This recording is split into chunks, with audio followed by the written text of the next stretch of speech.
ബസുകൾ പ്രവേശിക്കുന്നുണ്ടെങ്കിലും വൈറ്റില മൊബിലിറ്റി ഹബിന്റെ പ്രവർത്തനം പൂർണ്ണമാകാൻ ഇനിയും വൈകും. ടെർമിനലിന് സമീപത്തെ റോഡുകളുടെ വികസനം പൂർത്തിയാകാത്തതാണ് ഹബിലേക്ക് കൂടുതൽ ബസുകൾ എത്തുന്നതിന് തടസ്സമാകുന്നത്.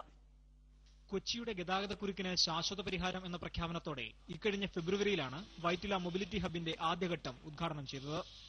എന്നാൽ ഉദ്ഘാടനം നടന്ന് 3 മാസം പിന്നിട്ട ശേഷം ഇക്കഴിഞ്ഞ ജൂൺ 1 മാത്രമാണ് ടെർമിനലിൽ ആദ്യത്തെ ബസ് എത്തിയത്.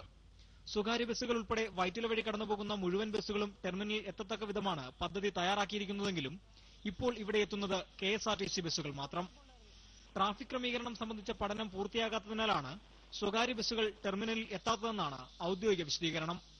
എന്നാൽ പഠനം പൂർത്തിയായാൽ തന്നെയും ടെർമിനൽ പൂർണ്ണമായും പ്രവർത്തന സജ്ജമാകാൻ കൂടുതൽ സമയമെടുക്കും.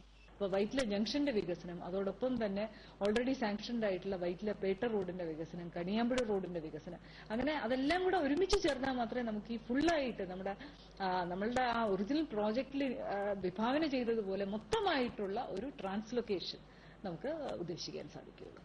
അതേസമയം ഉദ്ഘാടനം നടന്ന ടെർമിനലിന്റെ ആദ്യഘട്ടത്തിന്റെ നിർമ്മാണ പ്രവർത്തനങ്ങൾ ഇതുവരെയും പൂർത്തിയായിട്ടില്ല. 13 ബസ് ബേകളിൽ 7 പണി മാത്രമാണ് പൂർത്തിയായിട്ടുള്ളത്. എന്നാൽ ഈ മാസം 15-നകം മുഴുവൻ നിർമ്മാണ പ്രവർത്തനങ്ങളും പൂർത്തിയാക്കുമെന്നാണ് അധികൃതരുടെ അവകാശവാദം. മനോരമ ന്യൂസ്, കൊച്ചി.